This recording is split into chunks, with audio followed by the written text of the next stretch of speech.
was struck by the first reading today as we go through the prophet Isaiah throughout this season of Advent. We have this line, "No longer will your teacher hide himself, but with your own eyes you shall see your teacher." And of course, this became true when God became man, with Emmanuel, God with us, where Jesus entered our humanity and we could see him with our eyes. But even now, we can gaze upon him in the Eucharist. We can gaze upon our God, sacramentally present to us through the Eucharist. And it says here, "The Lord will give you the bread you need, and the water for which you thirst, that He will be the one to quench our thirst, to fill our hunger." And as I was thinking about this is a very Johannine way of thinking. Johannine meaning the Gospel of John.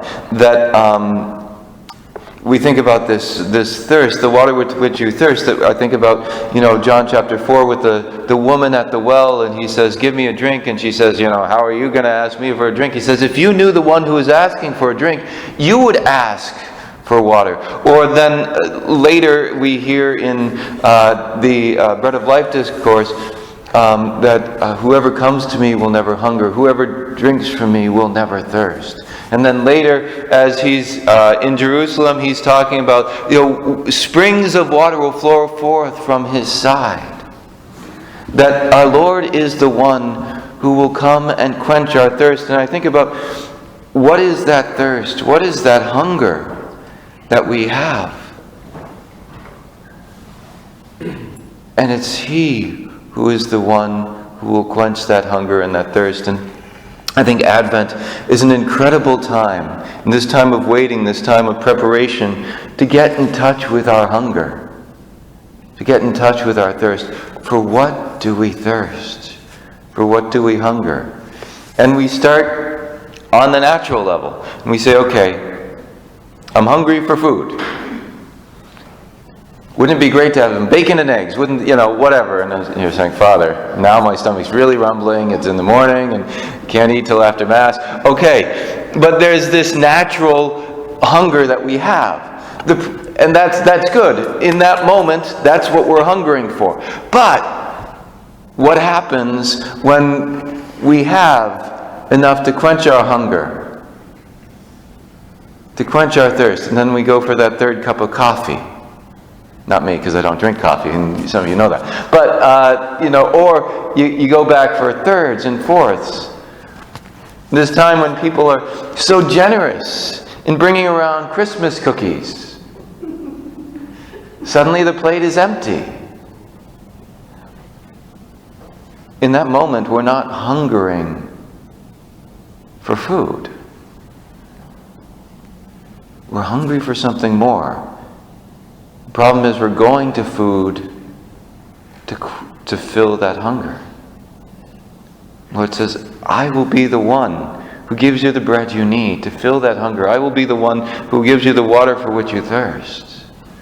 And I think it's a good opportunity for us to say, okay, when we're hungry, when we're lonely, when we're seeking something, whether it's on our phones and we're looking, I don't know if any of you have ever spent hours on YouTube. You went in to watch one video, and then 2 hours later you look and say, "What time is it? How did I get there?" None of you. Okay. I should talk to teenagers about that. But that there's a hunger there. We're trying to fill our emptiness.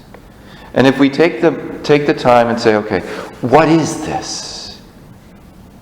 To become aware of this hunger that we have, not to be upset about ourselves and how did I do that? That was a waste of time, or now I'm going to have to get on the scale after eating all those cookies, or whatever it may be. Instead of getting upset with ourselves, take the time to examine ourselves and say, what's going on inside of me? What is the emptiness I'm trying to fill with whatever it is we're trying to fill it with? And ask the Lord to show us, to lead us to see how He is really the one we're ultimately hungering for, thirsting for.